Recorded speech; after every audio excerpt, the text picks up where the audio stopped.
Let's go out now live to the Oval.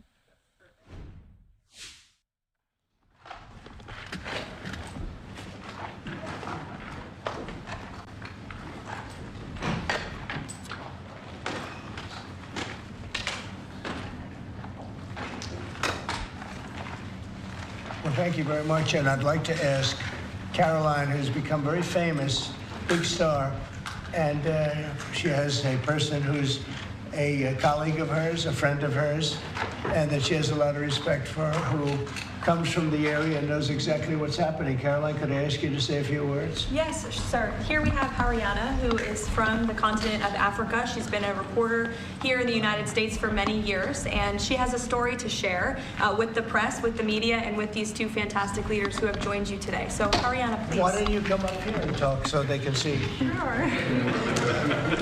That'd be great. Thank you very much. Thank you, Mr. It's a great honor. Thank you, Mr. President. So, as Caroline has mentioned, President, first of all, I want to let you know that I'm the only African reporter accredited here at the White House and covered for the entire continent. So I just arrived from Congo, Democratic Republic of the Congo, yesterday. I went to see firsthand how the people is feeling and the president's message, President Felix Tshisekedi, about this upcoming peace deal. And let me tell you firsthand what I've witnessed myself. I spoke with the people on the street. I spoke with youth. They know your name. They know that a president named President Trump is working hard to finally bring peace to the country. I saw hope. They have hope now for a better day in Congo. They see what you're doing as a future, better future for Congo. And I had opportunity to sit down with President Felix Tshisekedi for an interview because I want to understand his mind, what he's thinking, his feeling about everything that your administration is doing. And he told me firsthand that for many years, many American presidents overlooked this conflict. They didn't do nothing. Even myself, I covered President Biden's administration. I pressed many times about this conflict. People are dying in Congo. This country has so much potential, but they need help because this war is destroying the country. Right. They never gave me any answer. And he told me, President Tshisekedi, that he's you have no idea, he's very thankful for what you're doing, for what your administration is doing. Not only him, the entire Congolese people, they see that finally they will have hope. And President Tshisekedi also mentioned at the end of my interview that when peace finally comes to the Democratic Republic of the Congo, he's thinking to nominate you as a Nobel Prize Peace because he said you deserve, you have been working to bring peace in the world, not only at the Congo, and he's very hopeful to meet you in the future. That's so nice, boy, and that's so beautifully stated. And Caroline said, number one, she did say, and I shouldn't say this because it's politically incorrect, she said, she's beautiful, and you are beautiful. I'm not allowed to say that, you know, that could be the end of my political career, but I said it anyway. But you are beautiful, and you're beautiful inside. So I wish I had more reporters like you. So you covered Africa for a long time? Yes, for over 10 years. Wow. I covered even your first administration. Yes, I know that. That's great. Well, thank you. That's so nice that you said that. Thank you. Appreciate it. And I have one more question, Yes. Mr. President. Since we know in July or in the future, both President of Rwanda and the Congo will be coming to the United States. In Africa, President João Lourenço, the president of Angola, he is also the leader of African Union. Good. He worked very hard to bring peace, but unfortunately... Let's get him here. Yes, that's okay. right. Would you invite him for me? Of course. Okay. Of course. No, we'll have. I know that he works very hard, and he's the head of essentially the union. So the union all over Africa, not the kind of union that we have. This is the union all over Africa, and I'd love to have him. So you'll let him know. Of course, okay? Mr. President. Thank you very much. Thank you, Good. Now you go back to where you belong, right? That's great. That's a great job. It's real knowledge and real heart too. Congratulations. Okay. So we're here today to celebrate a glorious triumph, and that's what it is, for the cause of peace. And this is a long time waiting, the signing of a historic peace agreement between the Democratic Republic of the Congo and the Republic of Rwanda. The conflict has continued, and it's been going on for many, many years. It's been going from, I guess they say 30 years. the Great Lakes region of Africa for a long time, and maybe even a time before that. How is the Great Lakes region? Must be beautiful, right? Beautiful, beautiful region, but they had a lot of war, right? A lot of fighting, a lot of death. It's displaced countless people and claimed the lives of thousands and thousands. But today, the violence and destruction comes to an end, and the entire region begins a new chapter of hope and opportunity, harmony, prosperity, and peace. That's been a long time waiting. I said, how long has the war been going? And a friend of mine who's very much involved said 30 years, and at least 6 million people were killed during that period of time. It's incredible. And somebody said that was actually, it's the biggest war on the planet since World War II. So it's a shame, but we're going to bring it to an end. I want to express my gratitude and congratulations to the representatives of the Democratic Republic of the Congo and the Republic of Rwanda, who signed this pivotal agreement a short time ago. They just signed right in front. And let me also thank Secretary of State Marco Rubio, who has worked very hard on this subject, and we've worked on it together, for his outstanding leadership, as well as Senior Advisor for African and Africa Affairs, Masad Boulos, who's, as you know, spends a lot of his time in Africa, and he's very comfortable there. I said, were you at all uncomfortable with all of the turmoil and all of the killing? And he said, no, I wasn't uncomfortable, and that's what you need. You need somebody that's going to be able to get. So, Masad, I want to thank you very much for the job you've done. Amazing guy, actually. I also want to thank African Union, Qatar, Togo, for working closely with the United States. And I know Qatar was really working hard, and African Union, we just spoke about that. And I look forward to having them representatives here when we do the official meeting, and that'll be sometime in July. And we look forward to it. And you better be here covering it, okay? You better be. We're not going to stand anybody else covering it but you.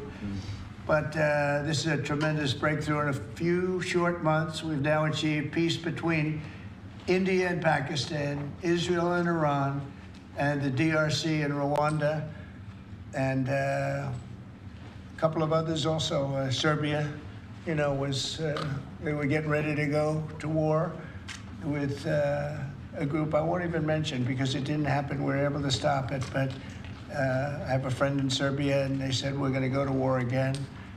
And I won't mention that it's Kosovo, but it's Kosovo.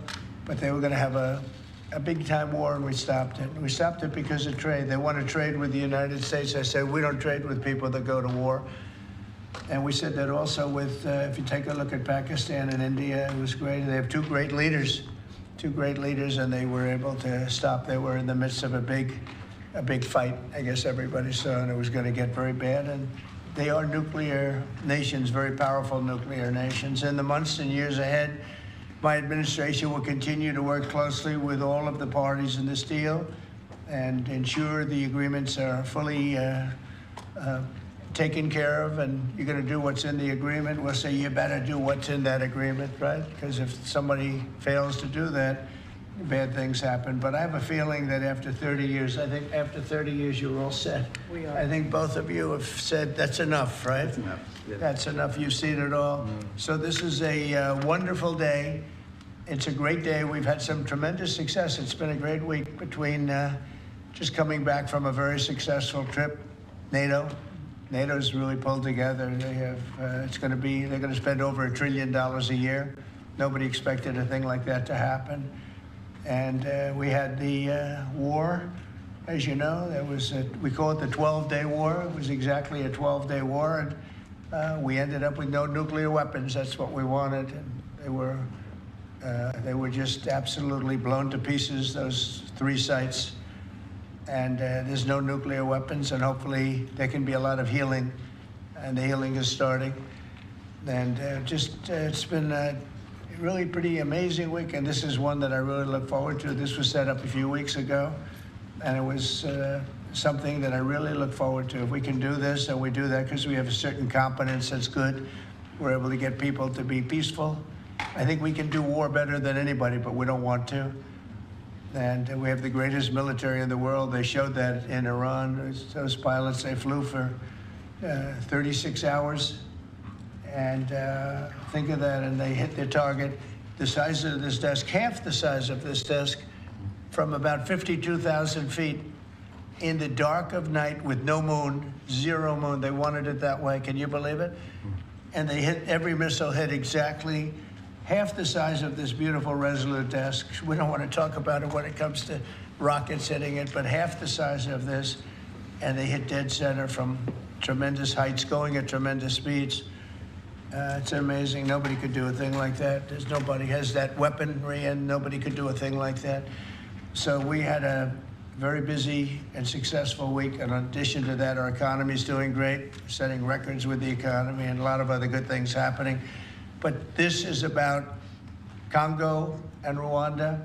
And I'd like to ask, if I might, would you say a few words before we introduce our guests, please? Sure. Thank you, Mr. President. Yes. So, under your leadership, Mr. President, and the full support of Secretary Rubio and the entire team at the State Department, we engaged with the two parties in early April, and within 3 weeks, they signed the Declaration of Principles. And now, within about 2 months from that, we have signed today the final, this is actually the final peace agreement. You know, many people were wondering if this is preliminary. No, this is the actual final peace agreement that they've signed today. You've also expressed interest in inviting the heads of states to the White House for a signing ceremony. So there will be some other additional agreements that will be signed. In addition to this, which will become known as the Washington Accord with regards to the Great Lakes region. That's great. There are some economic... Why not the Trump Accord? If you wish. I'm only kidding. I think that's great. Washington Accord. Yeah. Beautiful. And there's an economic aspect as well that is extremely important for both countries. They have also worked, last week we finalized the regional economic integration framework, which both countries will be signing at the White House here during that ceremony. And that's going to be a great ceremony. Absolutely. Right? We're going to make that a great ceremony and bring other people that were involved, some other people. Besides the gentleman we talked about, who we know has worked so hard. If you think there are other people that are deserving, let us know. Okay? Sure. And there will be some bilateral agreements. We're negotiating a minerals deal with the DRC for critical minerals. Many American companies have shown interest in investing in the DRC, and these we're talking about long-term investments. Same thing with Rwanda. Many American companies have shown interest, and not only in mining, but also in the midstream and downstream, which will be the processing of minerals. We're also working and supporting the Lobito corridor, which will help building the infrastructure. Just 2 days ago, the United States signed, and supported a project of $1.5 billion for electric transmission from Angola to the DRC. And there are many other projects of that nature lined up. So we will be, under your leadership, Mr. President, we'll be working with the two countries very closely and with the support of Qatar to make sure that this agreement is implemented. And a lot of our companies are in both of these countries now, especially since we've been getting along so well. It's probably the way we were brought together. And we have a lot of our big companies are there, between rare earth and all of the other things that they do in Africa, which is very greatly expanding, especially in these two countries. You have earth, they consider it to be about the best in the world, actually, I've heard. So we're doing a lot of different things, and it's all going to bring everybody together. That's how this all began, I guess. But the big thing is, the big thing for me is there's really only one thing, and that's getting a peace treaty with two countries that have been fighting for 30 years. And but I want to thank you all. Will, if you could, yes, you could bring the letters over. Of course, sir. So in front of you, as you said, sir, these are the actual agreements that were signed, respectively, by the foreign ministers of the Democratic Republic of Congo and Rwanda earlier today, witnessed by Secretary Rubio. We've also prepared for you 2 letters. This is to President Paul Kagame of Rwanda, expressing your appreciation and congratulations for everything that's happened already, and of course inviting him to Washington for, as Dr. Bula said, what we hope will be the Washington Accords, finally setting the terms for peace and prosperity in this region, hopefully for a very long time. That's great. That's beautiful. Very important. We're going to put a picture in there, right? As soon as this is over, they're going to put, we have a fast-moving photographer, Dan. He's going to put a nice picture of us here, okay? Thank you. That's for you. Thank you. And this is a letter to President Chikisade of the Democratic Republic of Congo, again, congratulating him on settling this long-running war and inviting him to Washington, D.C. for the final conclusion of the agreement, hopefully soon. That's great.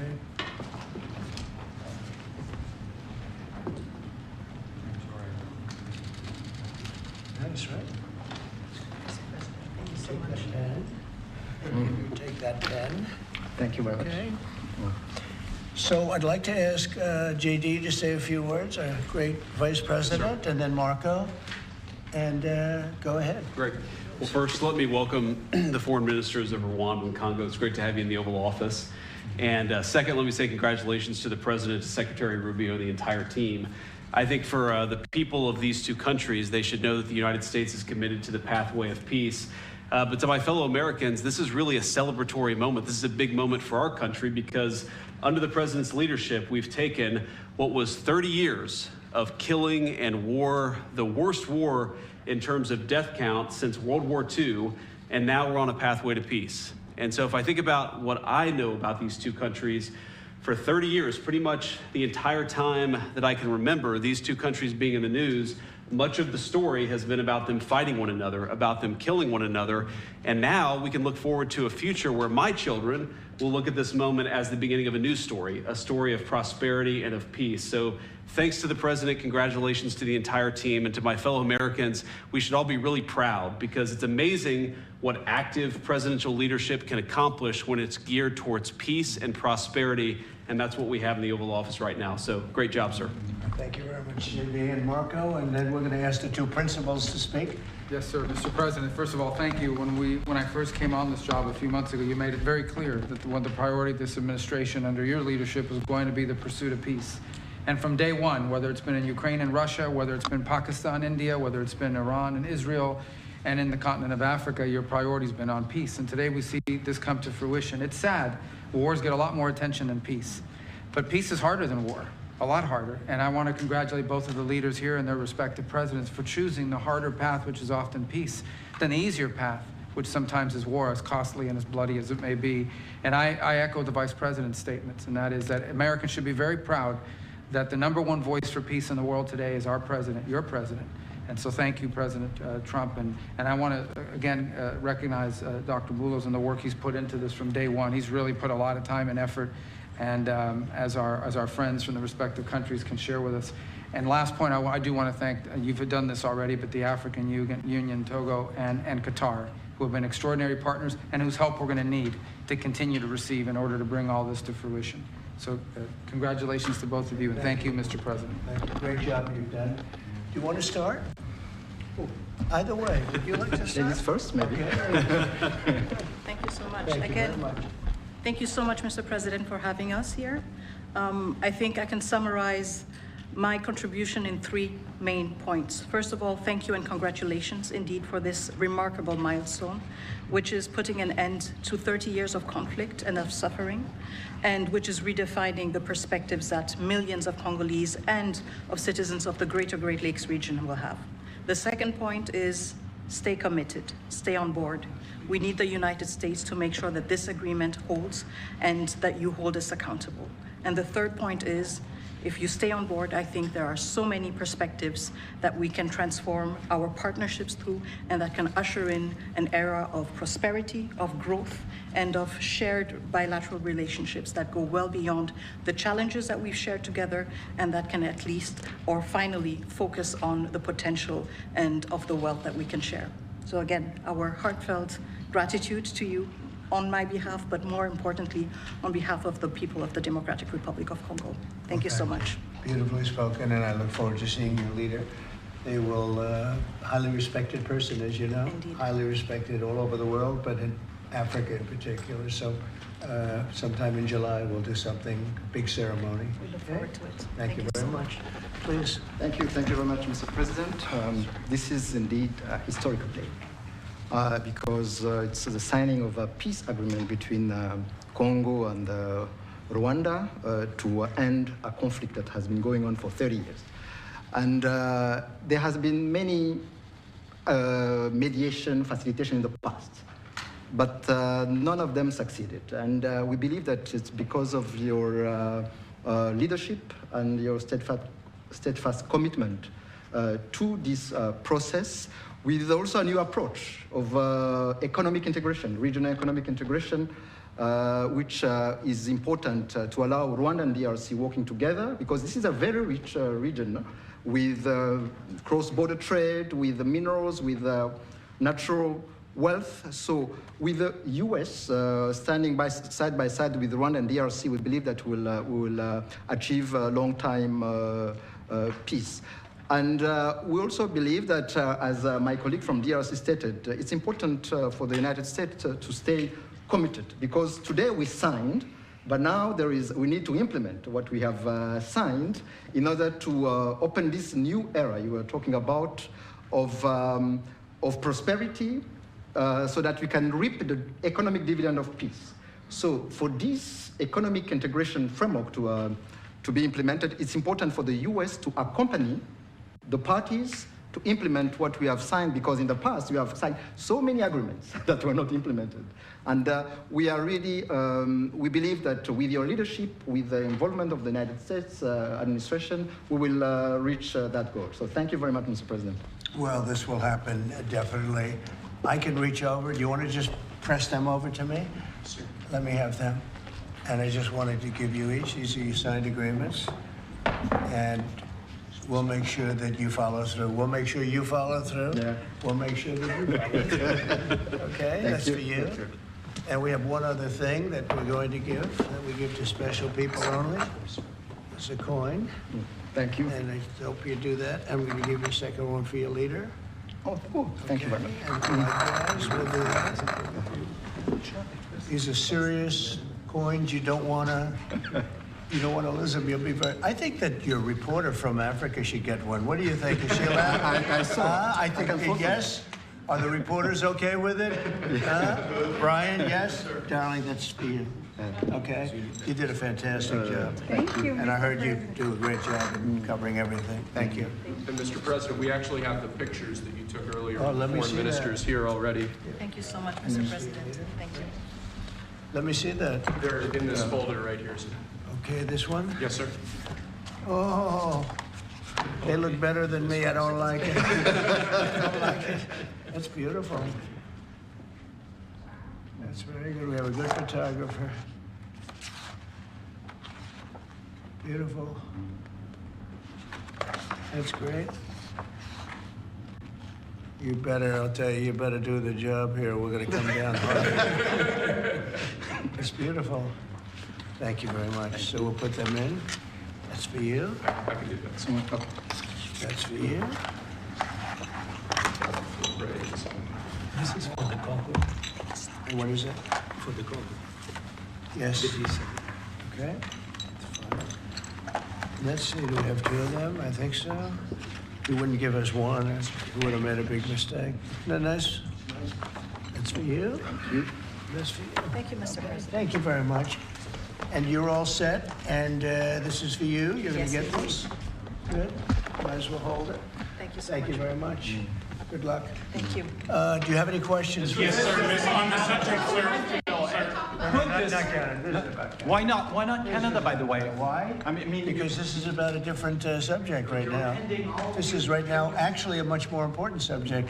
We just ended a war that was going on for 30 years where 6 million people died, so don't ask me a trade question on Canada. Mr. President, Kara Castanova from Lindell TV. Now that your administration, and congratulations, has secured peace in Africa to a bloody, horrific war that's gone on for decades and no other president could do it, do you think the mainstream media will finally... I'm telling you. But you're right, no other president could do it. They tried and they didn't even try, I don't think. I actually don't think they tried. Do you think Biden tried? He didn't know he was alive. Do you think the mainstream media will finally give you credit where credit is due? No, the media will never give me credit, but the people give me credit. That's why I'm here.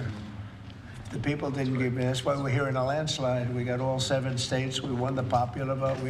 So the media won't give me credit, but the people give me credit. That's more important to me. You're going to go down as a peacemaker. You're also going to go down with the president who had 0 border crossings in May. You secured the border most than anybody's ever done. But I don't know if you know this. You're on track right now to have the lowest murder rate in history in this country.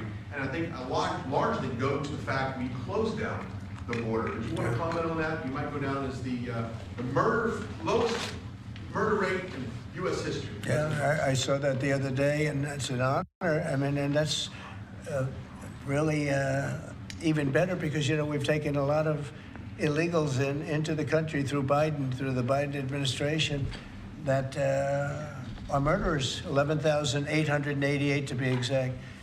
And many of them are now gone. We got rid of them. They're back where they belong.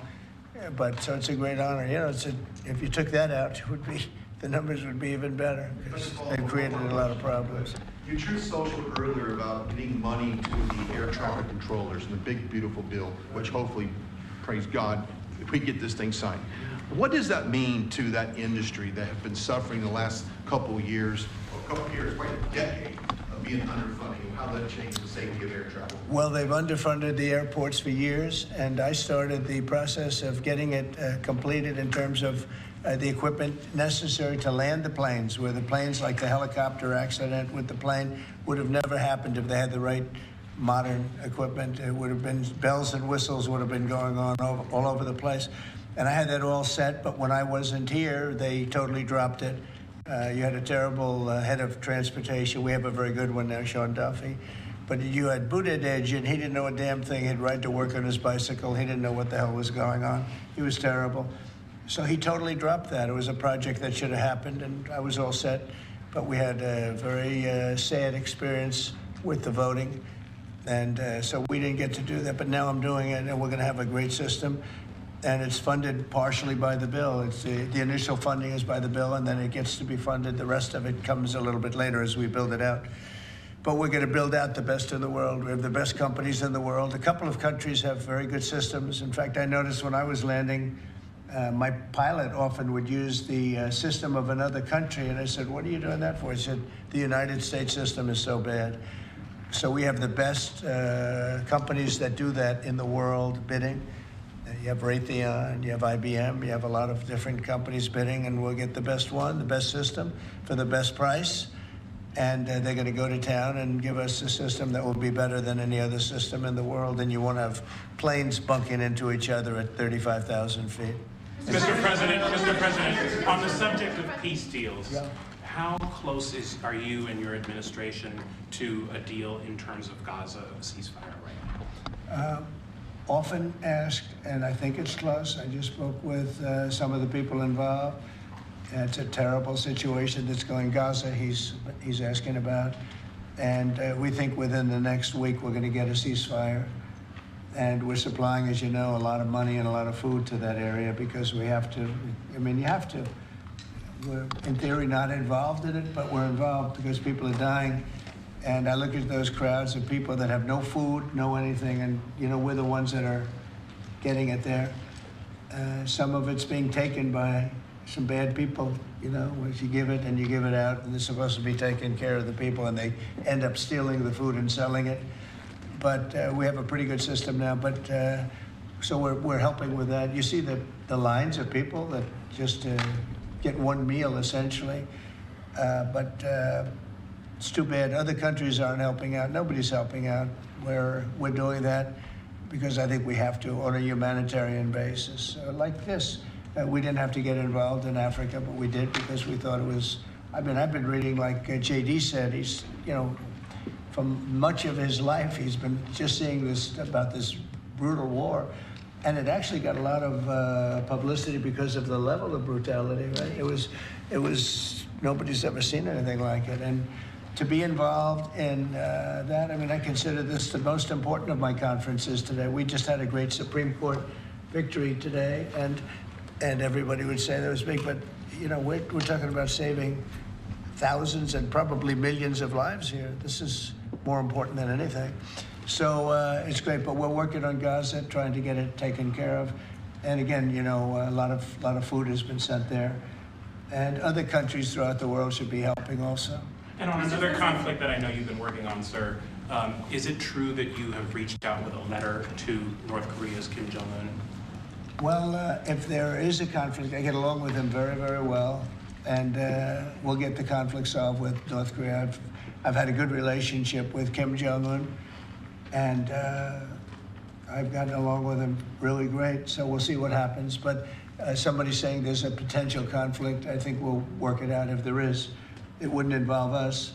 But again, we're very far away from a lot of these places that we're solving problems with.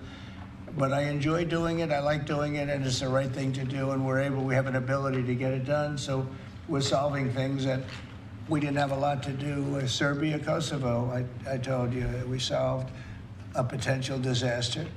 I can tell you that some of the countries that you're not going to hear about, but some countries that were ready to go to war with their neighbor are not going to go to war with their neighbor, and that's a great thing. We have a number of them.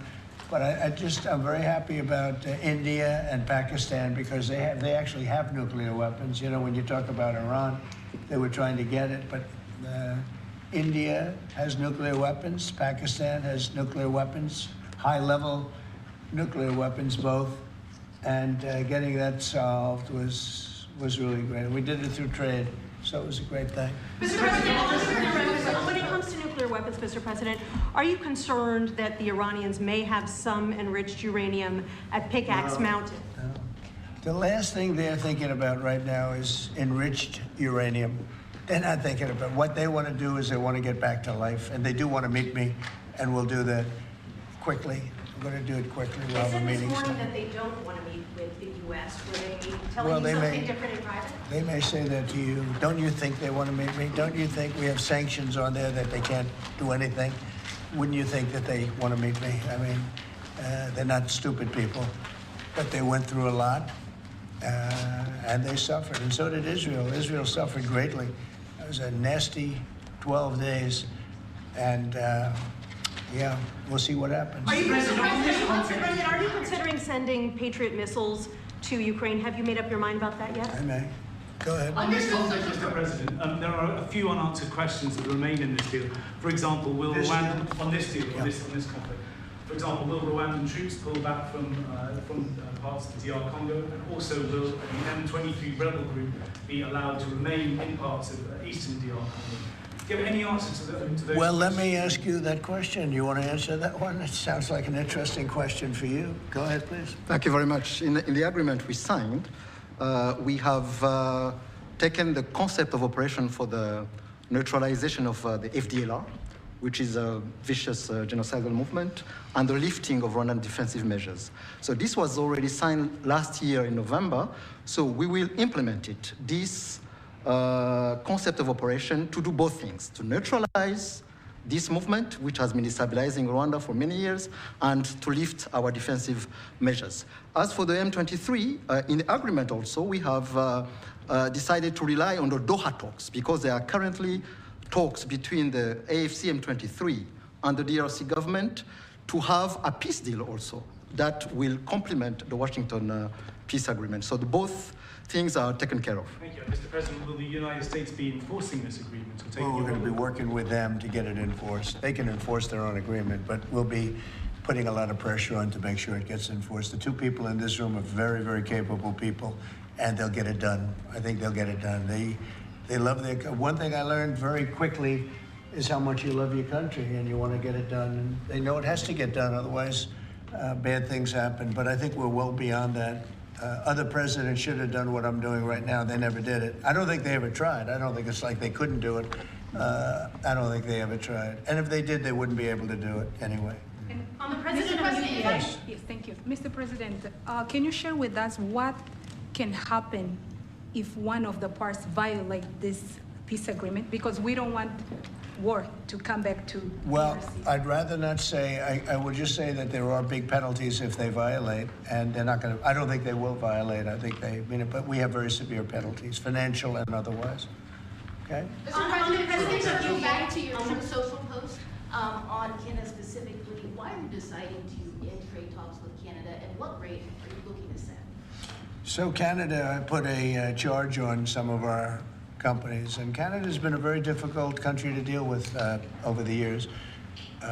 You know, we hear Canada, we have a great relationship with the people of Canada, but it's been very difficult, and they put a charge, and they were a little bit early, we found out about it. So, and we have all the cards, we have every single one. We don't want to do anything bad, but they have, economically, we have such power over Canada. I'd rather not use it, but they did something with our tech companies today trying to copy Europe. You know, they copied Europe. It's not going to work out well for Europe either, and it's not going to work out well for Canada. They were foolish to do it. So I said, we're going to stop all negotiations with Canada right now until they straighten out their act. Okay? Is there anything Canada can do to change your mind about this situation? Well, no, they put a tax on companies that were American companies that they shouldn't, a very severe tax. And yeah, I guess they could remove it. They will, but I don't really, I mean, it doesn't matter to me. We have all the cards. We have all the cards. You know, we do a lot of business with Canada, but relatively little. They do most of their businesses with us. And when you have that circumstance, you treat people better. They've had farmers that are getting like 300, 400, 200% in tariffs. Nobody's ever seen anything like it. We have cases, you don't read this and the people don't report, but they charge us 400% on some dairy products. 400%. Nobody writes that. It's not fair to our farmers, and we've got to protect our farmers. Sir, you just... Yeah, Brian, go ahead. Mr. President, you mentioned how much of a rate cut we would do to the interest on the debt. Earlier today, Director Pulte was on CNBC talking about how he suggested Powell should resign. Any comments on whether or not Powell should step down? I know you've been... Well, I don't have a comment. I'd love him to resign if he wanted to. He's done a lousy job. Look, if you were there, you'd say, well, you know, the United States is doing well. They have no inflation. And if they do get inflation in a year or two, we'll start raising the rates. We'll get rid of the inflation, you know, and do other things. Biden had the worst inflation in the history of our country. 19%, but I think it was much higher than that. Frankly, they say 19%. I say, I think it's a lot higher than that. And we have almost no inflation now. We've done a great job in a short period of time. Energy prices are way down. Gasoline now is down to close to $2 in a lot of places. A couple of places I see it even broke. It's like $1.98 a gallon. We've done a great job on inflation and honestly, pretty much everything else. I think it's very sad the way people act. You know, you have a guy in there that with the stroke of a pen could lower interest rates and save us hundreds of billions of dollars a year. But he's a stupid person. You know, it's very interesting. I'm not sure if he doesn't understand it, because you should be able to understand it. It's sort of 101 economics, but I'm not sure of that. But think of it, with the stroke of a pen, he talks about costs. We can save $600 billion, maybe even, these are nice numbers for you, right? $900 billion, $950 billion by lowering interest rates. And it's really just more of a paper movement. It's not like you're not cutting anything, you're not cutting jobs, it's just interest rates. And we're number 40 or 44, number 45. Some places that you wouldn't believe that, you know, I don't want to be disparaging, but they pay a lower interest rate than the United States of America. And without us, everything blows up. You know, we sort of control the world in that sense. But we have a guy that's just a stubborn mule and a stupid person that is making a big mistake. He's making a mistake. And it lasts for years, because when you do the debt, now, I've instructed my people not to do any debt beyond 9 months or so. Get this guy out. And whoever is in there will lower rates. If I think somebody's going to keep the rates where they are or whatever, I'm not going to put them in. I'm going to put somebody that wants to cut rates. There are a lot of them out there.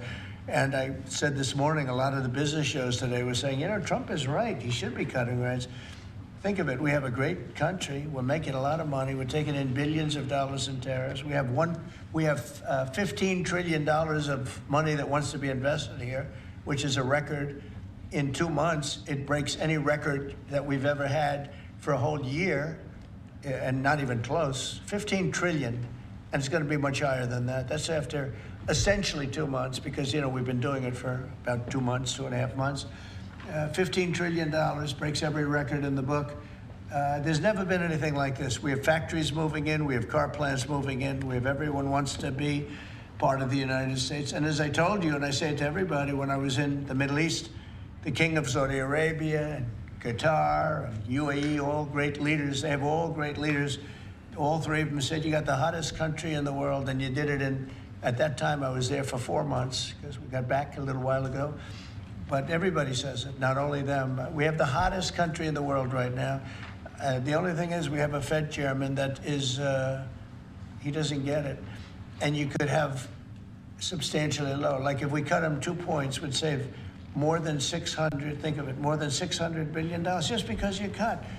But you can't go out to the market and say, well, we have a guy that's got us at 4% or 4.5%, and we want to pay 2% or 1%. I think we should be paying 1% right now. And we're paying more because we have a guy who's, suffers from, I think, Trump derangement syndrome, if you want to know the truth. But he's not good for our country. Mr. President, the president of UVA. No, Did you push not the you, president not you. A related question on banking. There have been reports, Mr. President, that your administration is considering issuing an executive order about debanking, which is the practice of banks denying services based on people's political beliefs or industries such as crypto, people involved in that. Would you be open or interested to sign such an executive order targeting debanking, and what might... Well, I think the debankers, I think that banks, I can tell you because I've been a victim myself, because of my politics, that big banks were very nasty to us.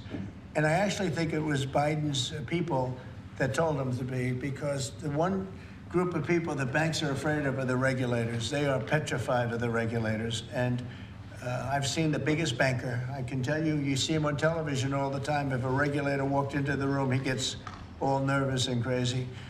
They're afraid of the regulators. And if the Biden people order the banks to be virtually closed, they can do anything they want. The regulators control the banks. It's not the president of the bank.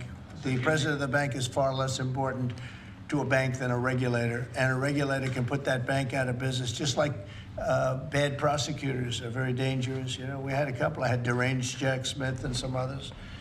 And we kicked their ass, but it was, it's a tough kind of a situation. Prosecutors are very dangerous. A great prosecutor is an amazing asset for a country, but a corrupt prosecutor, a bad prosecutor is very bad. Well, the regulators are the same thing. And when they tell the regulator to go and make life impossible for big banks or little banks, they really control it. So there is a lot of debanking, and they call it debanking, call it a lot of different names. Essentially, they make it impossible to do business.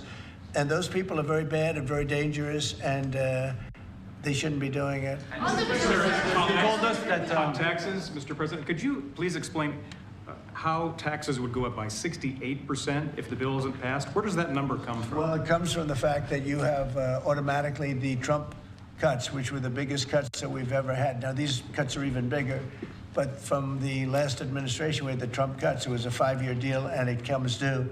When you add that to the cuts that you already have and other things, it amounts, according to what they tell me, about 68%.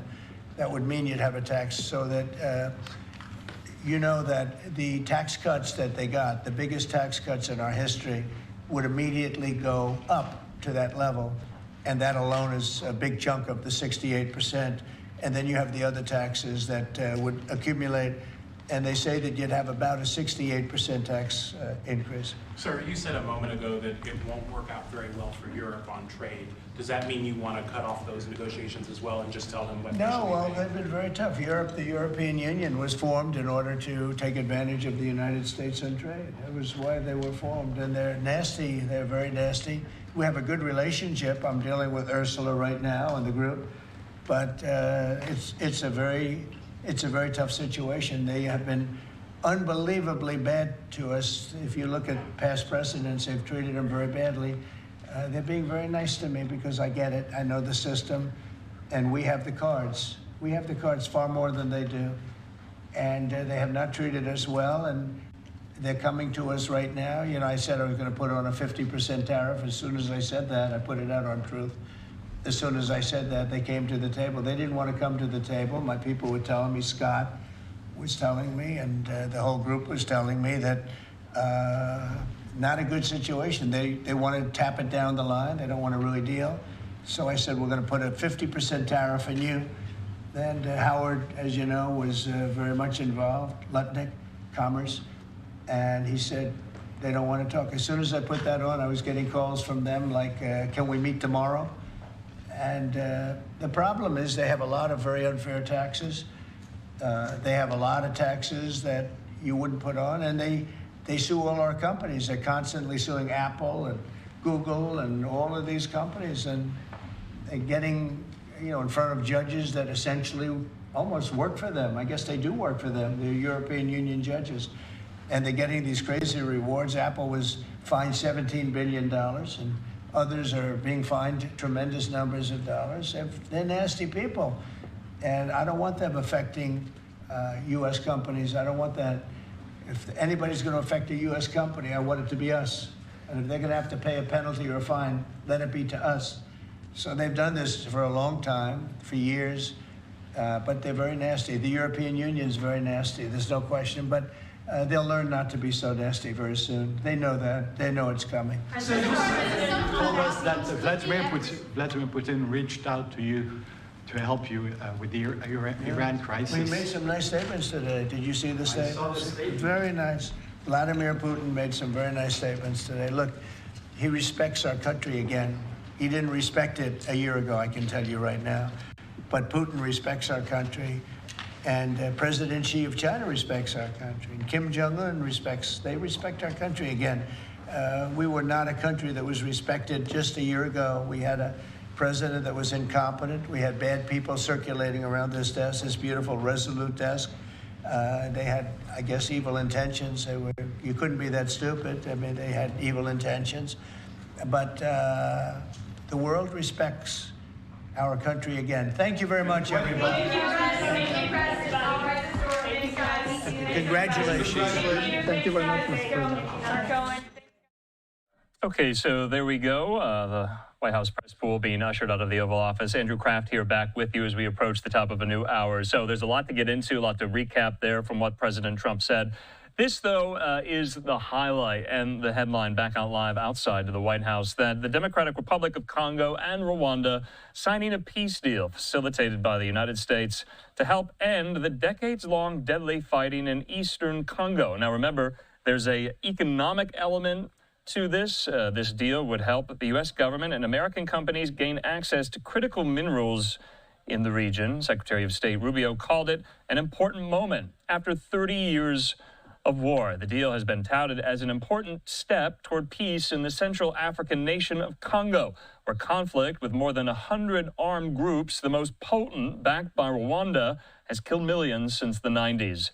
It's also at the heart of Trump's push to gain access to critical minerals needed for much of the world's technology, at a time when the U.S. and China are actively competing for influence in Africa. So you saw there the Rwandan representative, the Congolese representative, signing this peace deal in the Oval Office. So quite a major diplomatic moment there that we all witnessed and watched. And then, of course, as he usually does, he took a lot of questions about a lot of different topics, including what he thought there of Federal Reserve Chairman Jerome Powell and some of his statements kind of going after Powell for not lowering interest rates fast enough. You have heard him speak on that subject a lot. Also, this announcement he made earlier today on Truth Social, for now, cutting off all trade negotiations with Canada. I want to put up that there.